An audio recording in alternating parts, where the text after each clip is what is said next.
I'm a private detective. My name? I don't have a name, that's how private I am. Where I'm from, the streets are dirty, the crime is nasty, and the eggs are boiled hard. And Sioux Falls is my new home. I don't know much about this city, but if I'm gonna make my way here, I gotta know the beat.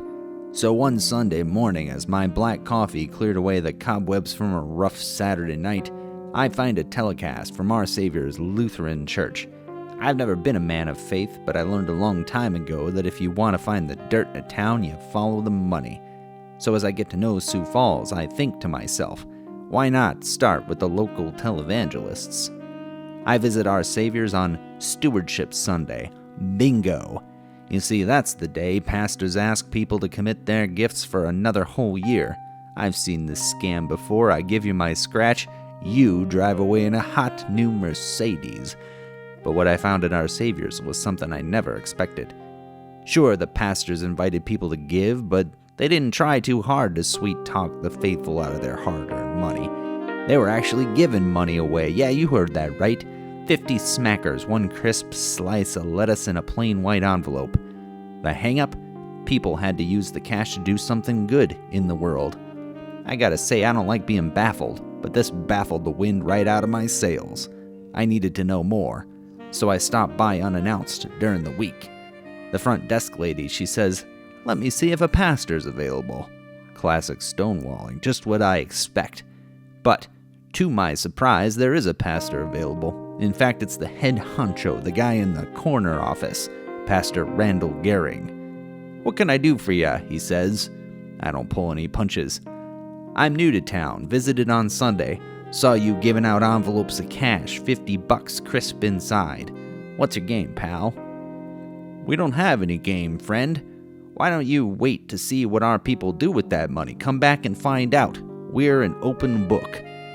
The offer seemed too good to be true, and that's catnip for a cynic like me, so I took him up on it. When the reports came back, I read them all. I was expecting people to run with the money, buy bonbons, blow the cash on hooch. What I found instead was shocking. Some folks gave that money right back to the church, to Our Savior's programs like Campus Cupboard, a garden project with Augustana University, supplies for quilters, dinner to your door, and money to buy cameras for TV. Others just used that money to help someone who could use a few extra bucks, like a grandmother raising 3 grandchildren on her own, a resettled refugee from Guatemala, homeless folks, and even a kid who just did a good job at Culver's.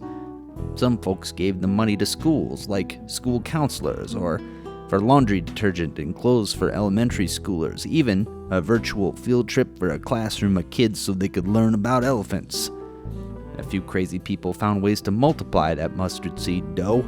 One bought fabric, turned that fabric into clothes for children's inn. One family made cakes and delivered them all around town to first responders. Then there were the folks who grew a whole little garden of greenbacks. One turned $50 into $300 for feeding South Dakota. Others turned $50 into $200 for South Dakota Cares, $60 for Faith Temple Food giveaway, $200 for the Special Olympics of South Dakota, $100 for Ukraine, $100 for the Restore, $100 for Wings of Valor. You see the pattern here? Before I knew it, I was armpits deep in the name of organizations here in Sioux Falls that make this town and this world a better place.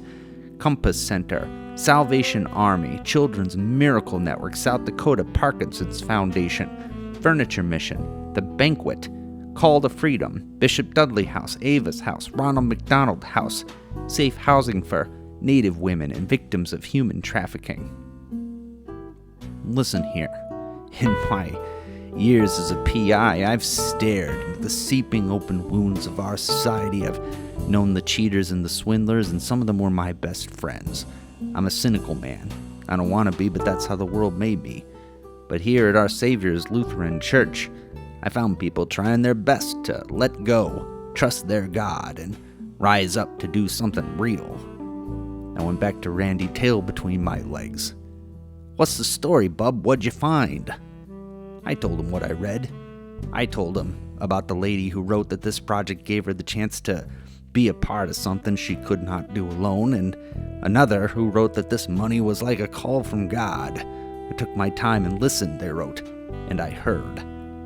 I was flabbergasted. I never heard God say anything. Pastor Randall Gehring, he just smiled. We hear God everywhere when we do this kind of work.